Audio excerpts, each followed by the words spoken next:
With that, welcome you inside this edition of Big Ten Today. I'm Rick Pizzo. As mentioned, Andy Katz. Let me rephrase that. The newly minted Hall of Famer, Andy Katz. We'll explain that. We'll be joining in just a bit with everything you need to know about Big Ten basketball. But we start, as you may expect, with college football and the big story. Look at the road to the national championship game for the two teams left standing. Indiana opened as the number 1 seed. Meant the Hoosiers didn't have to play in the opening round. Then they bludgeoned Alabama and Oregon in the Rose and Peach Bowls, respectively, by a combined 69 points. But a bit tougher for Miami, a 1-touchdown win over A&M in the opening round, the upset over Ohio State, and then a late touchdown to beat Ole Miss and punch its ticket to the national championship game. So very different paths, yet these teams have arrived at the very same destination, Hard Rock Stadium in South Florida, the site of Monday night's national championship game. It is also where our championship game crew has set up shop as we check in for the first time with Dave Revson. Rick, thanks and welcome to South Florida Hard Rock Stadium. Great to have you with us Monday night. This place is going to be absolutely jammed. We all know it's the home stadium of the Miami Hurricanes. There's going to be a ton of cream and crimson here. One of the most anticipated college football national championship games ever, with ticket prices to reflect that. Dave Revson, Howard Griffith, Jake Butt, Rhett Lewis, just thrilled to be here and to cover what has been a remarkable story. It has been a remarkable story, not only for Indiana, but also Miami. This is two teams that really have put themselves in position, obviously, to win a national championship. I'm really looking forward to diving in this week to the game plans of both teams. Yeah, it's bittersweet. I mean, what a long season. We only got one left, so I'm excited to enjoy these next few days in the game Monday night with you guys. And, I mean, what a story. We're going to cover it from every different angle. Signetti, Mendoza, and then the Hurricanes as well, seeking a national title that they haven't had in decades. Right. We've got connections on both coaching staffs here, certainly, that has some familiarity there. I think we have both teams playing their best ball right now, which, Dave, is something you obviously want in a stage like this, in a setting like this here in Miami. So fired up for Monday night. And from the Big Ten point of view, for Indiana to be playing its best ball right now tells you how well they're playing, because they've been playing well for the last 2 years, trying to finish off what would be the third straight Big Ten national championship. And you look at the last 2 years in particular, the Hoosiers tied with Oregon and Ohio State for the most wins in the sport in that span. Notre Dame 2 behind. The Buckeyes, obviously the defending national champs. If Indiana can run that total to 27, they become the first major college team to go 16-0 since Yale back in '94. And yes, Howard, that is 1894. How did I know that was coming? Look, this is a crazy story. Yeah. It's amazing. And I would say, Rhett, there are few people on planet Earth who are better positioned to provide perspective on this than you. For those who don't know, you played at Indiana. Your dad went to Indiana, was a student trader for the previous best story in Indiana football, which was John Pont's Rose Bowl team back in the 60s. This has blown this away. Yeah. So give us a sense, put in perspective what is happening here. Well, let's start here. You and I have talked before about the fact that I won 16 games total in 5 years during my time at Indiana. They're on the cusp of 16 this year. And then as soon as I left IU, they went to a bowl game. Came back 2 years as the color analyst, 22 and 23. I leave, and they've gone on the two most successful season runs in the program's history. So I think we know what the secret is here. Get rid of this guy and good things happen. But ultimately, Dave, I think this comes down to institutional alignment.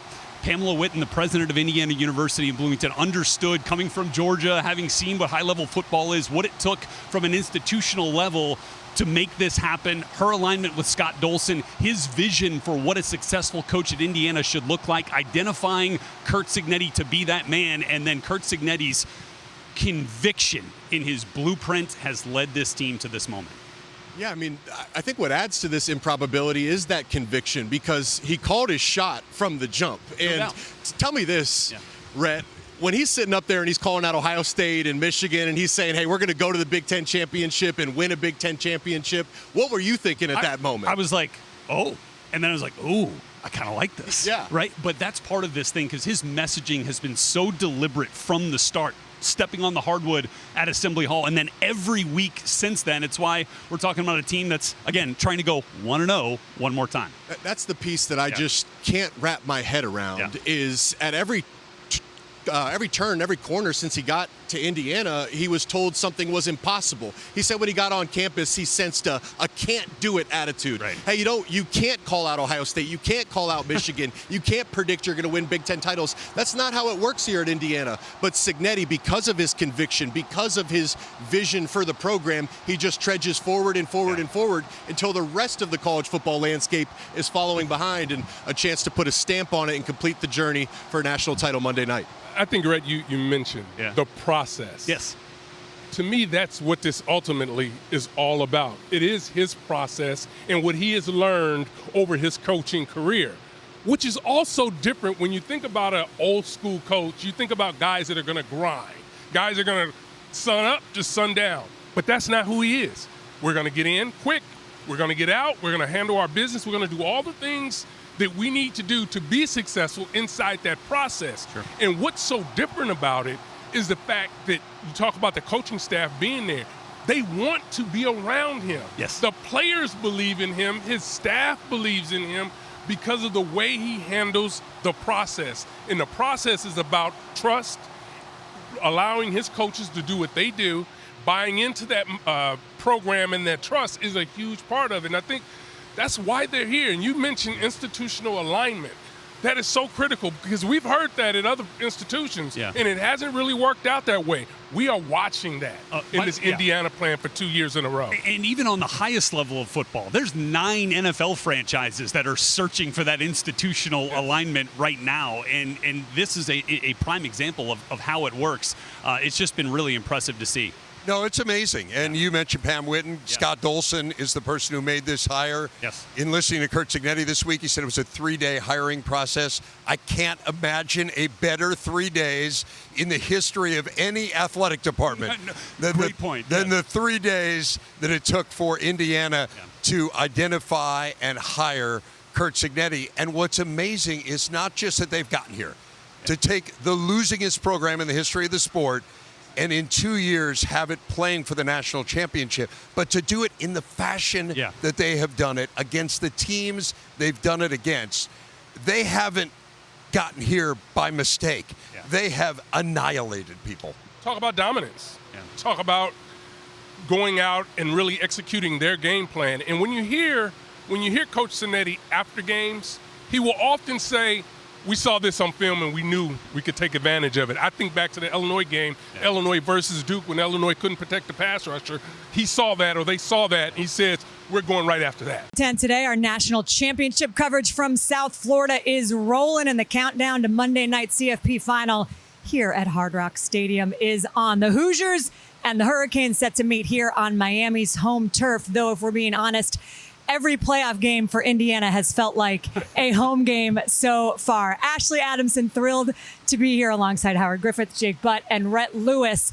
I have to tell you, I remember about 3 months ago, we're sitting in the green room, Howard, and somebody said, you know, the national championship game is in Miami. Can you imagine Fernando Mendoza going home to play in his hometown in the Natty? And everyone kind of laughed.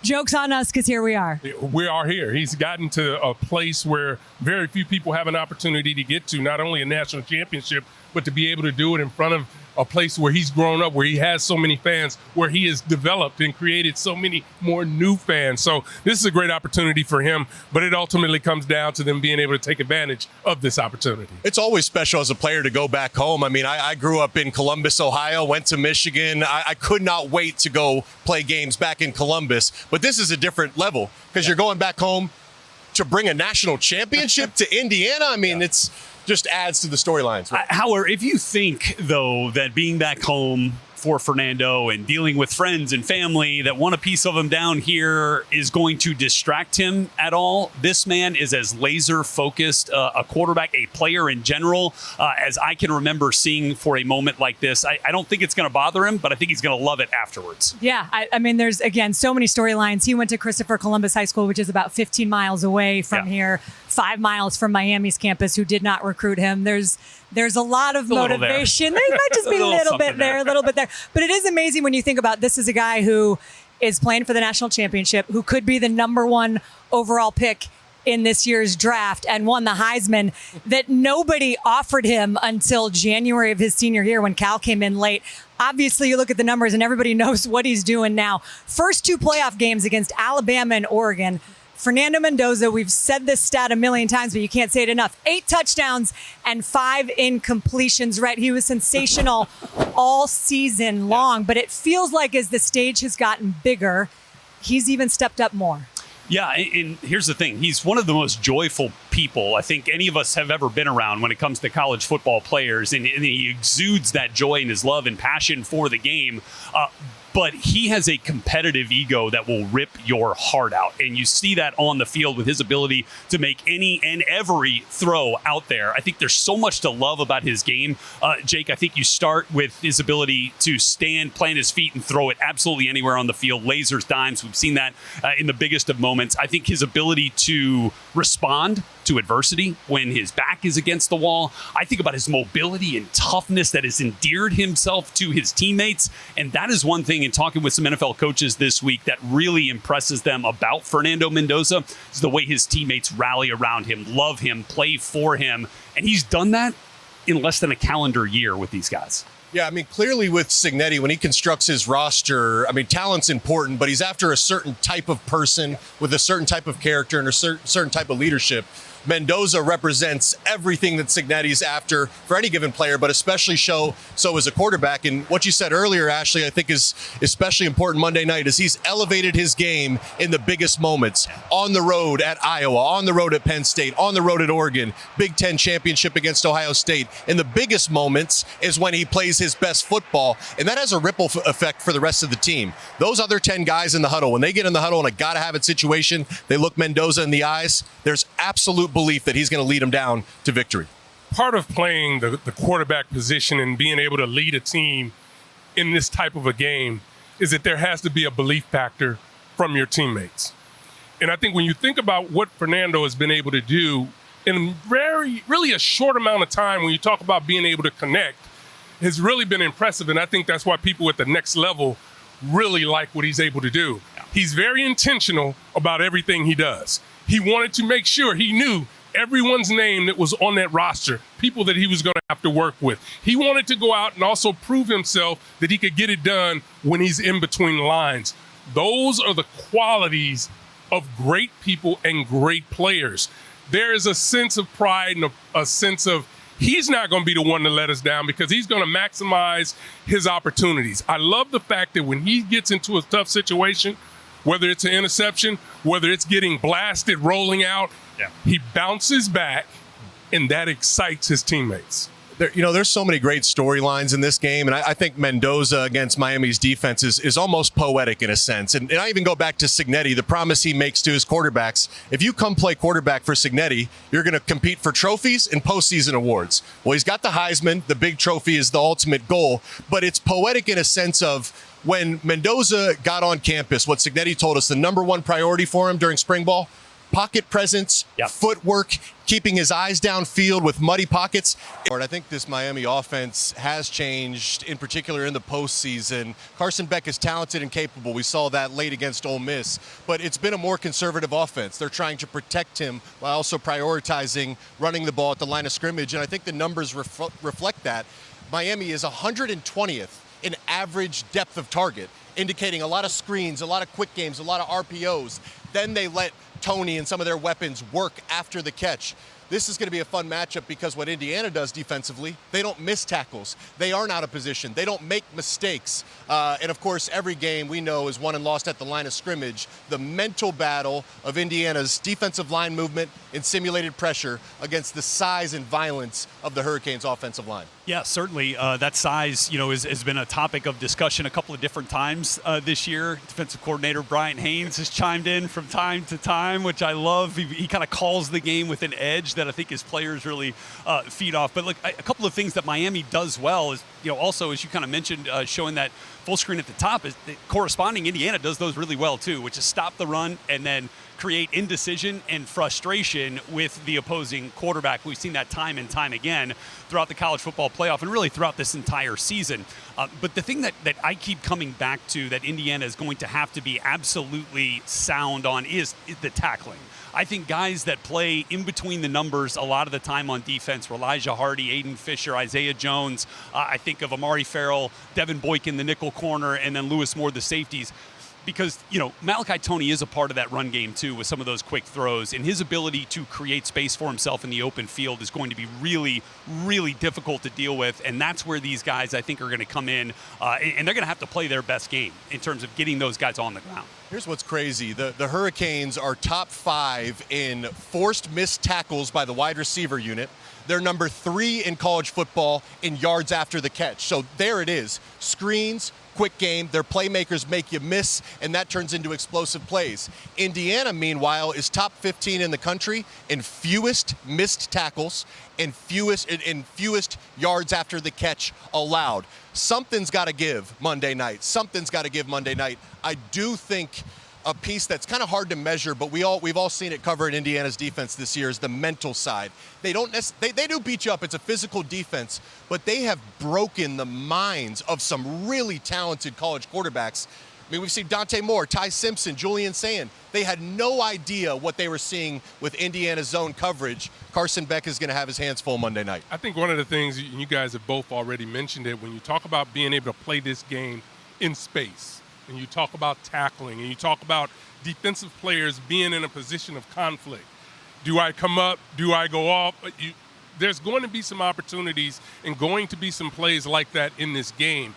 But as you guys have mentioned, the tackling is going to be at a premium at this point in the season. I just want to say, seeing Miami in person at the Cotton Bowl against Ohio State, that last drive that Miami had to put together, guys, it was 10 plays. It was against what we all know is an exceptional Ohio State defense. They ran it 8 times. And I think, like, my expectation coming off the Texas A&M game where they really hadn't been able to move the ball at all until that final drive, and knowing that this is a guy, Shannon Dawson, who's a Hal Mummy guy, Dana Holgerson, he's off that tree.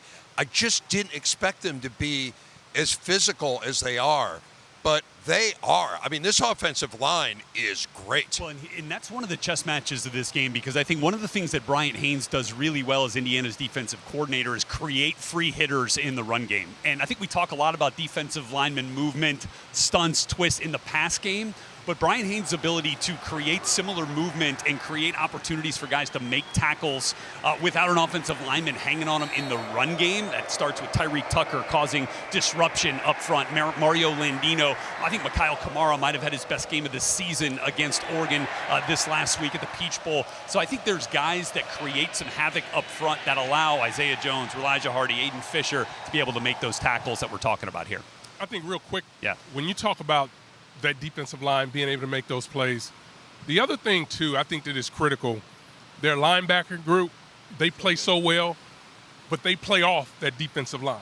Yeah. And I think that's critical, and we don't really talk about it that much, but those guys in a split second have to make a quick decision about what gap they need to fill if the D lineman went a different way than it was expected. But they are able to get that stuff done, and we've watched them do it for 2 years. And that's kind of plays into every aspect of this Indiana team, right? What you're speaking to is coaching. And this team is so well coached. And that has been the theme that has run through the last 2 years. That's going to do it for our coverage today. To say there is more where this came from would be the greatest understatement of all time. Rick, we are going to have this thing covered from every single angle between now and Monday, and frankly, cannot wait to continue talking about the Hoosiers and the Hurricanes. But for now, back to you in Chicago. Like I said, we are just getting started. Monday night cannot get here soon enough. I mentioned that I had worked with Urban Meyer last week, part of the 2025 College Football Hall of Fame class that was inducted the night before the Peach Bowl. Well, the new guys on the block include a bunch with Big Ten ties. These are the 5 members of the ingoing College Football Hall of Fame class who played at schools currently in the Big Ten. Kajana Carter, of course, James Laurinaitis, former Big Ten Network employee, now working back at his alma mater at Ohio State as linebackers coach. And then 3 players and or coaches who were at those schools before they joined the Big Ten: Olin Kreutz and Coach Chris Peterson from the University of Washington, and of course the legendary Ndamukong Suh from Nebraska.